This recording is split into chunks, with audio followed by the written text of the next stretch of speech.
Bentornato sul canale YouTube di semprefarmacia.it. Con l'arrivo del freddo, molti si trovano a dover combattere col catarro, che provoca tosse e difficoltà a respirare. Ma cos'è il catarro? Come si forma e soprattutto come si elimina? E sai capire dal colore di quale tipo di infezione si tratta? A queste domande rispondiamo in questo video, sfatando anche qualche mito, ad esempio quello del latte che secondo alcuni aumenterebbe la produzione di muco.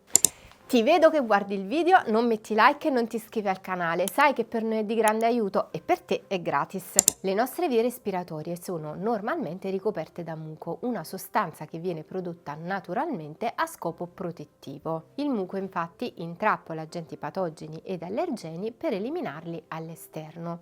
Può succedere che in seguito ad irritazioni, infezioni o allergie la produzione del muco aumenti. Il muco a questo punto si accumula, diventa denso e vischioso, spesso di un colore che va dal giallo al verde e diventa quindi catarro. Il catarro quindi non è che la risposta del nostro organismo ad un nemico da combattere ed è uno dei sintomi di molte malattie respiratorie, raffreddore, sinusite, bronchite ma anche otite. La presenza del catarro può essere molto fastidiosa, provocando tosse persistente, sensazione di oppressione al petto e difficoltà respiratorie a seconda della gravità dell'infezione. Un'indicazione importante sulla natura dell'infiammazione o dell'infezione in corso ci viene data da una caratteristica facilmente osservabile del catarro, cioè il suo colore.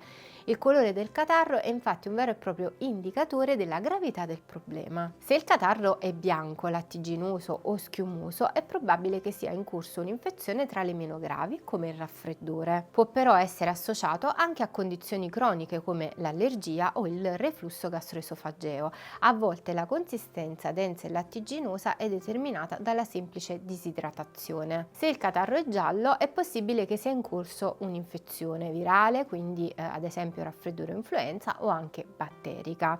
Il colore giallo è dovuto proprio dalla presenza di detriti di virus e batteri al suo interno. È indicativo certo di un'infezione, ma non è ancora grave. Quando il catarro diventa verde è possibile ipotizzare un'infezione batterica più grave come la polmonite o la bronchite.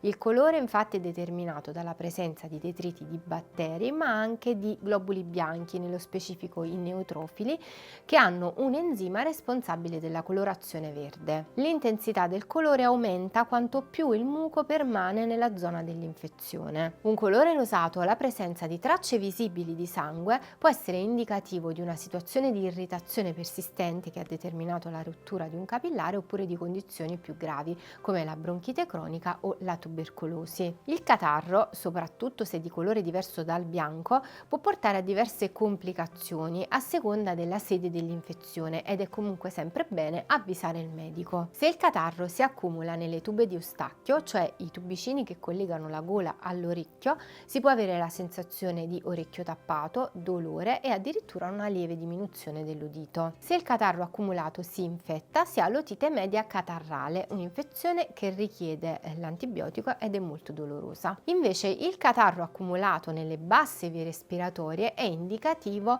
di un'infezione in quelle zone, quindi bronchite o polmonite. La presenza del catarro determina l'insorgere di una tosse persistente che ha sicuramente la funzione di espellere il catarro, ma può diventare molto fastidiosa e interferire anche con il riposo. Abbiamo visto che il catarro ha la funzione di eliminare gli agenti patogeni all'esterno. Quando però diventa troppo denso, può essere utile intervenire per fluidificarlo. Diminuendone la densità, infatti, diventa più semplice per il nostro organismo espellerlo all'esterno. A tal fine può essere utile ricorrere a diverse tipologie di farmaci. I mucolitici che sciolgono il muco già presente andando a rompere i legami che tengono unite le proteine che lo compongono. Un esempio è l'N-acetilcisteina. I mucoregolatori che invece favoriscono la produzione di muco più fluido o diminuiscono proprio la produzione di muco. Un esempio è la carbocisteina. Queste tipologie di farmaci possono essere somministrate sia per aerosol sia per via orale sotto forma di sciroppi ma anche di bustine o compresse. L'aerosol Letrozole è sicuramente uno dei rimedi più efficaci per sciogliere il catarro, molto utile anche per bambini e anziani e va a trattare direttamente le vie respiratorie interessate. Le soluzioni per aerosol più utilizzate prevedono l'impiego di soluzioni saline isotoniche o ipertoniche nelle quali sono sciolti mucolitici, ma anche cortisonici, broncodilatatori e antibiotici. Chiaramente i farmaci vanno sempre prescritti dal medico. Gli sciroppi sono tra i farmaci più utilizzati in caso di catarro che provoca tosse produttiva. Sono di solito a base di principi attivi mucolitici o mucoregolatori, ma possono essere anche di tipo naturale. Tra gli attivi naturali più utilizzati abbiamo il miele, la propoli, ma anche la drosera, la piantaggine, il timo e l'altea. Esistono poi anche degli integratori sotto forma di compresso o bustine per chi non vuole utilizzare lo sciroppo. A questo link trovi una selezione di tutti i prodotti migliori per fluidificare il catarro presenti su semprefarmacia.it.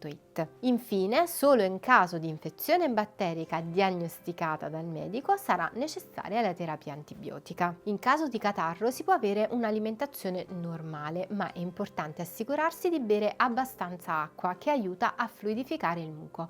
Ci si può quindi aiutare con tisane e brodo vegetale. E il latte?